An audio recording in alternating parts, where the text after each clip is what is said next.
Then for airflow rate, this looks like it's actually the ending one. Yeah, there we go. We can see, so it started at, it looks like each one of those notches is 6 PSI. So that looks like it's about like 102, 103 PSI, and then 88.1 degrees Fahrenheit. So we go into this gas calculator, and I get air, and then it was 102 water volume. That's the absolute volume of the tank, which is a 10-gallon tank. So converting 10 gallons to cubic feet is 1.33 cubic feet. The temperature was about 90. Oops, sorry, I guess I clicked enter too early. 102, and then 1.33.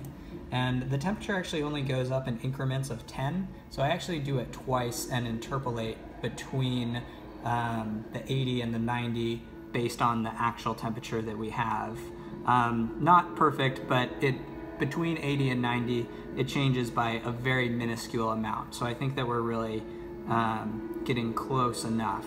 I might go back through and actually truly calculate using the ideal gas law and thermodynamics relations what that volume is. But for now, I think we're getting pretty darn close. So I submit, there we go.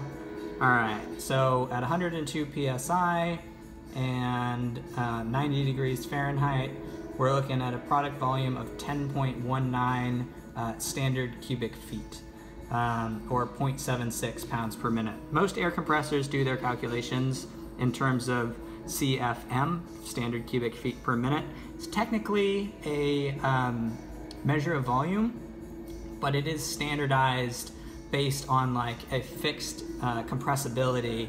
So it's equivalent as the mass flow rate. A standard cubic feet per minute is a volume flow rate that is basically the same as a mass flow rate. And it's what we'd be interested in terms of sizing a compressor anyway.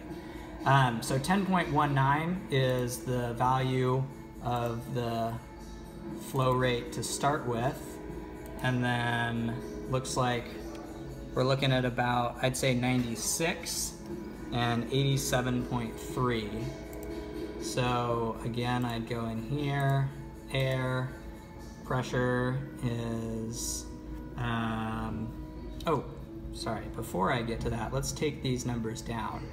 So what I'm interested in is 10.19.